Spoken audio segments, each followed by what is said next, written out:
میں بھول گیا امی جی، کرواتی ہوں تمہارے باپ سے تمہارے دماغ کا علاج، آنے دو آج انہیں۔ وہ سخت خفا تھیں۔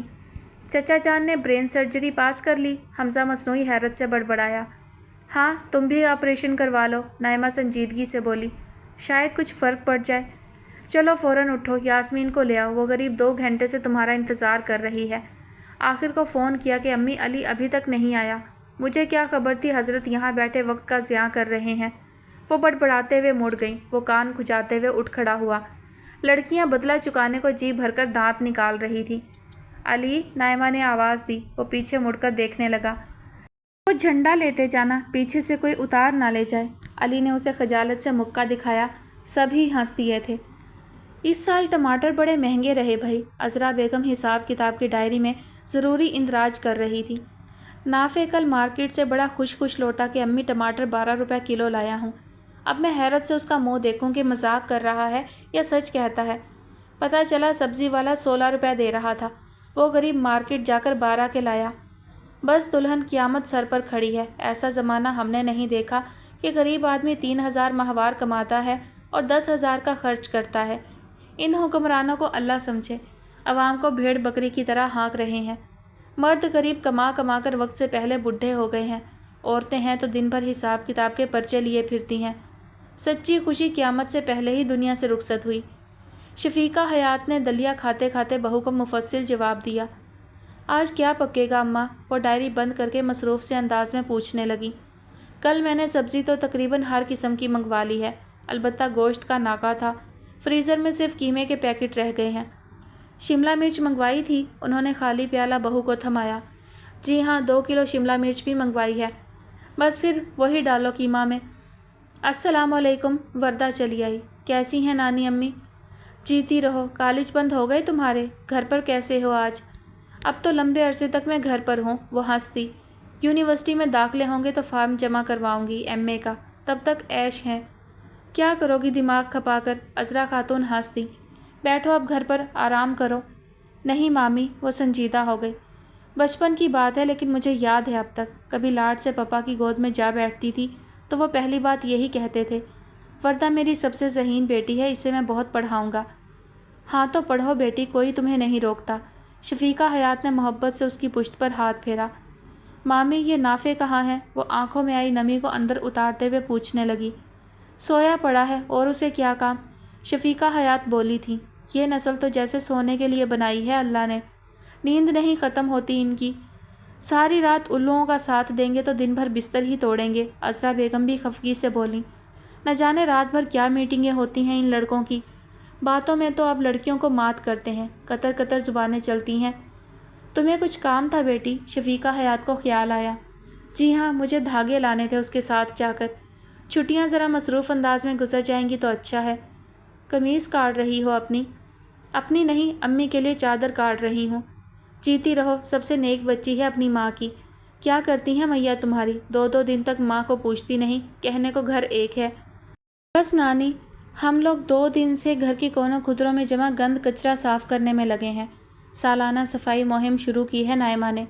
رائمہ ابھی بھی آئی ہوئی ہیں تو امی کا سارا وقت کچن میں گزر جاتا ہے۔ رائمہ کی بیٹی کیسی ہے؟ وہ پوچھنے لگی۔